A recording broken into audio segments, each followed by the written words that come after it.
আসসালামু আলাইকুম। রমজান করিম, আশা করি সবাই ভালো আছেন। আমরা কি ভুলে গেছি বোন আসিয়ার কথা, যে অল্প বয়সে নির্মম অত্যাচার সহ্য করে মৃত্যুর কোলে ঢলে পড়েছে? আমরা কি কখনো এরকম মৃত্যু চেয়েছি কারো হোক? বিগত এই কয়েক মাসে শিশু নির্যাতন, নারী নির্যাতন সংখ্যা অনেক বেড়ে গেছে। নির্যাতনকারীদের কি করা উচিত সেটা আমরা সকলেই জানি, কিন্তু এভাবে ছাড় দিলে কি হবে? বলে গেলে কি হবে আসিয়ার কথা? এমন এরকম নির্যাতন আমরা তো কেউ কখনো কারো আশা করি না, আমরা চাইও না। আমরা চাই না এই দিনটা ভুলে যেতে। আমরা চাই আসিয়ার মৃত্যুর সঙ্গে যারা জড়িত তাদের সকলের ফাঁসি হোক সম্মুখে।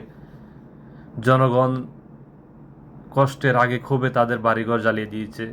আমি একদিকে তাদেরকে সম্মতি দিতে চাই, কারণ এখানে একটা ফ্যামিলি পুরোটাই জড়িত ছিল।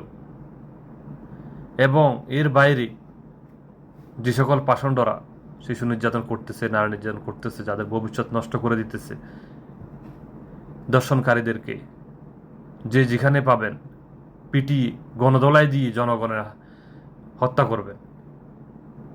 আমি এটাই চাই আমার পক্ষ থেকে, কারণ তাদের বেঁচে থাকার অধিকার নাই, কারণ তারা বেঁচে থাকার জন্য দুনিয়াতে আসা নাই। তাদের ঘরে যদি মা বোন স্ত্রী সন্তান থাকতো তাহলে তারা কখনো এমন কাজ চিন্তা ভাবনা করতে পারতো না।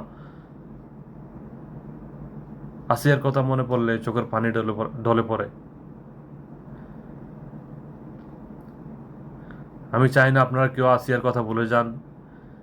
আসিয়ার কথা মনে রাখতে হবে আমাদেরকে, তাহলেই আমরা প্রতিবাদ করতে পারবো।